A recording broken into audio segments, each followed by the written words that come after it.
The future of Caribbean sprinting was on full display in this thrilling men's under 2100-meter final. Some of the region's most talented young sprinters lined up for a race packed with speed, pressure, and championship ambition. Jamaica arrived as the favorite, but strong challengers from Trinidad and Tobago, the British Virgin Islands, and the Bahamas were ready to make history.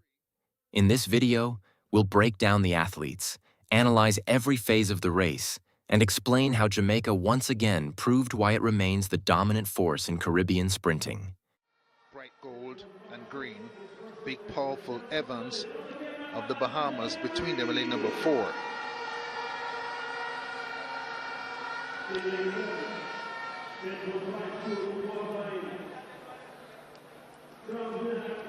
Daley 10.27 in the heats.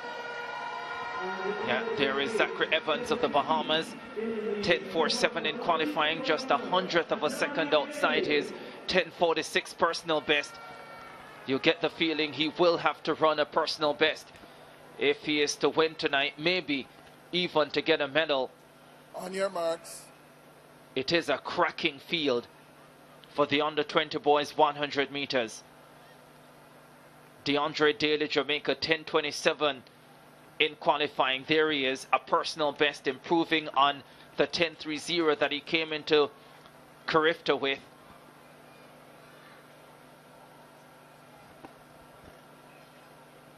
Final track event of day 1 of the CARIFTA Games. Yellow card. 2022. Card. So a yellow card will be coming out.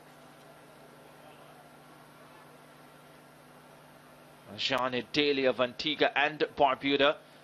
On your marks. Should have some confidence after seeing his teammate surprise the field in the under 17 boys final. Daley is in lane 3. There is Nkrumie. Slipped at the start at the Jamaican High School Championships. We'll be looking to put that right in the CARIFTA final.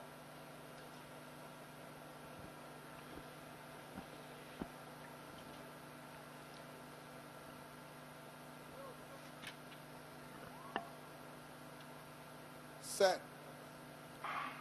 Nkrumie got up quickly, as is expected. The Jamaican has the lead. DeAndre Daley, his teammate, goes in chase. Nkrumie and Daley. The Jamaicans are 1-2. Daley ahead of Nkrumie. Zachary Evans gets the bronze medal for the Bahamas. 10.23. He lowers his personal best again.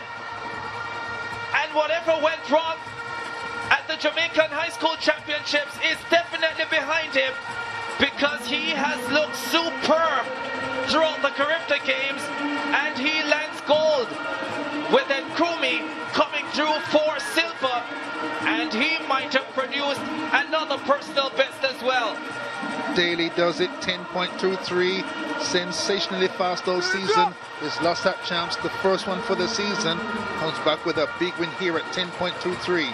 He owed a better start than usual for him, and Nkrumie out ahead of him, caught him, went by him, went to win. There's a look across. Here's the start. Great start for Bouwahjgie Nkrumie in the yellow for Jamaica. Daley second out to the blocks, and second here, comes alongside his teammate. Teammate looks across, cost himself some momentum, but Daley has a big gold medal and a big new personal best at 10.23. Just like Evans of the Bahamas got the bronze. Yeah, he sure did. The Jamaicans sweeping the under 20 category. 1-2 finishes in both. DeAndre Daley, the champion, 10.23 personal best. Bouwahjgie Nkrumie, 10.28 personal best. Zachary Evans, 10.45 personal best. Taking bronze for the Bahamas. Jaden Reed of the Cayman Islands, 10.53 personal best. Just out of the medals, finishing in 4th position. The men's under 2100-meter final at the CARIFTA Games once again proved why the Caribbean remains one of the greatest sprinting regions in the world. For decades, this competition has served as a launching pad for future stars, producing athletes who later become Olympic champions, world championship medalists, and international sprinting icons. This year's final was no exception. Featuring talented young athletes from across the region, the race offered a fascinating glimpse into the future of Caribbean sprinting. Coming into the final, much of the attention centered on Jamaica. The nation has built an unmatched reputation for producing elite sprinters, and expectations were once again high. Bouwahjgie Nkrumie entered as one of the favorites after already establishing himself as one of the most promising junior athletes in the region. Alongside him stood fellow Jamaican DeAndre Daley, another athlete with the speed and confidence to challenge for gold. Together, they represented a powerful Jamaican sprint program determined to continue its dominance. The Bahamas also arrived with serious ambitions. Zachary Evans had impressed throughout the preliminary rounds and looked capable of challenging the Jamaicans. His qualifying time of 10.47 seconds demonstrated both consistency and excellent form. Knowing that his personal best stood at 10.46, Evans entered the final believing a medal was within reach if he could execute a clean race. Representatives from Trinidad and Tobago, the British Virgin Islands, Antigua and Barbuda, and the Cayman Islands completed a highly competitive field. While some athletes entered as outsiders, championship sprinting often rewards those who remain composed under pressure. At the under-20 level especially, races can change dramatically based on reaction times, technique, and mental preparation. As the athletes settled into their blocks, the atmosphere inside the stadium became increasingly tense. A 100-meter final leaves no room for mistakes. The race is often decided within a few seconds, and every phase, from the reaction to the finish line, must be executed perfectly. When the starter's gun fired, the field exploded forward. Several athletes reacted well, but it was immediately clear that Jamaica's representatives had produced excellent starts. Nkrumie displayed one of the strongest drive phases in the race, generating tremendous force through the first 20 meters. His body position remained low and controlled, allowing him to maximize acceleration while maintaining balance. Daley also exited the blocks effectively, placing himself among the leading athletes almost immediately. Meanwhile, Zachary Evans and Reuel Webster worked hard to remain in contention. Both athletes showed strong early acceleration, but the Jamaicans appeared slightly more powerful during the opening phase. The transition from acceleration to maximum velocity often separates good sprinters from great ones. This was the moment where Nkrumie began to take control of the race. As he rose smoothly into an upright sprinting position, his stride length and turnover combined perfectly. Rather than forcing his speed, he appeared relaxed, allowing his mechanics to work efficiently. At approximately 40 meters, the race started to develop clear separation. Nkrumie gained a slight advantage over the field, while Daley positioned himself among the medal contenders. Behind them, athletes from Trinidad and Tobago and the British Virgin Islands fought desperately to stay connected. One of the most impressive aspects of Nkrumie's performance was his technical efficiency. Young sprinters often tighten their shoulders or lose form under pressure, but Nkrumie remained composed. His arm action stayed compact and powerful. His knee lift remained aggressive, and his foot contact with the track was remarkably quick. These technical qualities allowed him to maintain momentum throughout the race. As the athletes entered the final 30 meters, Nkrumie's advantage became increasingly obvious. Rather than slowing under fatigue, he continued driving toward the finish line with confidence.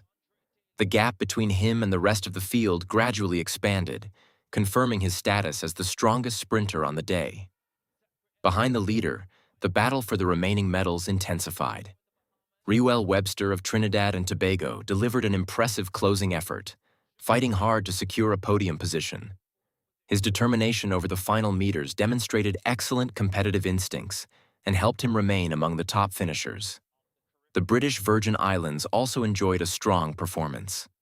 Competing against sprint powerhouses such as Jamaica and Trinidad and Tobago is never easy, yet their representatives showed tremendous courage and composure. Reaching a CARIFTA final and competing at this level highlights the growing strength of sprinting development across the Caribbean. When the athletes crossed the finish line, Jamaica emerged victorious once again. The result reinforced the country's extraordinary depth in sprinting talent and demonstrated that the next generation is already preparing to follow in the footsteps of legendary champions. For Jamaica, Success at CARIFTA is more than collecting medals. It is part of a long-term system that consistently develops world-class athletes. What made this race particularly encouraging was the overall quality of the field. Several athletes produced performances suggesting they have significant potential for future improvement. At the under-20 level, physical development, technical refinement, and experience can lead to dramatic progress over the next few years. Many of these competitors may soon represent their nations at World Under-20 Championships, senior international competitions, and perhaps even future Olympic Games. For Nkrumie, this victory represented another important step in a rapidly developing career. Winning a CARIFTA title is never easy, especially when carrying the expectations that come with representing Jamaica. His ability to handle pressure, execute his race plan, and deliver when it mattered most speaks volumes about his potential. Looking ahead, Caribbean sprinting appears to be in excellent hands. Jamaica remains the benchmark, but nations such as Trinidad and Tobago, the Bahamas, the British Virgin Islands, Antigua and Barbuda, and others continue to produce talented young athletes capable of competing at the highest level. The men's under-20 100-meter final was not simply a race for medals. It was a showcase of the future stars who may one day dominate the global sprinting stage. If this final was any indication, the next generation is already arriving, and the future of Caribbean sprinting looks brighter than ever.